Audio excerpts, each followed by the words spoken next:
L'ascension du mont Ventoux de Pétrarque. En l'année 1336, Pétrarque et son frère cadet Gérardo décident de gravir ce fameux mont situé près des Alpes françaises, en région provençale.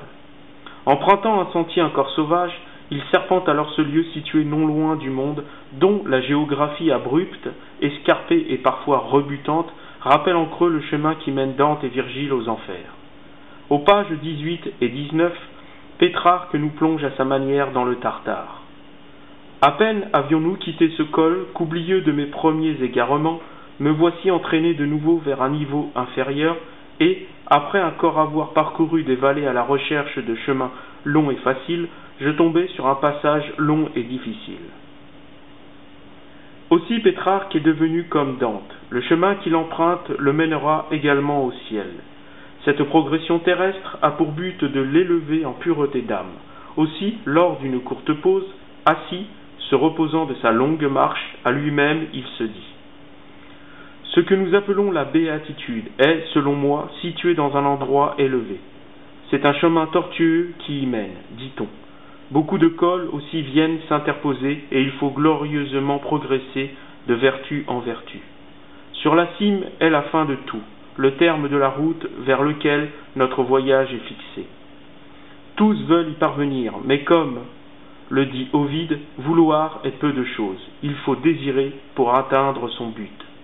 Toutefois, lorsque tu auras longtemps été dans l'errance, il faudra, soit au prix de la peine que tu as tort d'y férer, tu montes jusqu'au sommet de la béatitude, soit que tu te vautres paresseusement dans les vallées de tes péchés. Et si là, ce que je crains de te prédire, les ténèbres et l'ombre de la mort viennent te trouver, tu devras vivre une nuit sans fin dans de perpétuelles souffrances.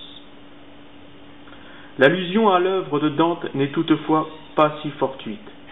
En effet, le père de Pétrarque a été banni de Florence en 1302 par les Guelfes noirs en raison de ses liens politiques avec Dante.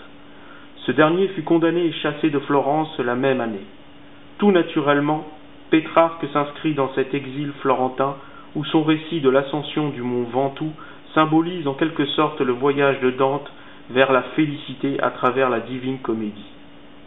Aussi la mélancolie qu'éprouve Pétrarque à propos de sa terre natale, en terre de France, à la page 24, traduit ce même exil dantesque.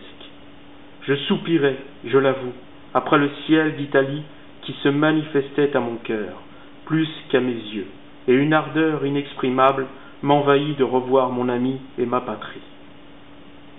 On peut également ajouter, pour la petite histoire, ce que fut la jeune Laure de Novès pour Pétrarque. Elle fut ce que Béatrice fut pour Dante, un amour de jeunesse dont il ne cessa, comme Dante envers Béatrice, de l'exalter et de l'honorer. Chacune d'elles fut parée des mots les plus nobles et les plus élevés, où leur beauté et leur bonté furent tour à tour exaltées comme pour magnifier le ciel déposé en elles.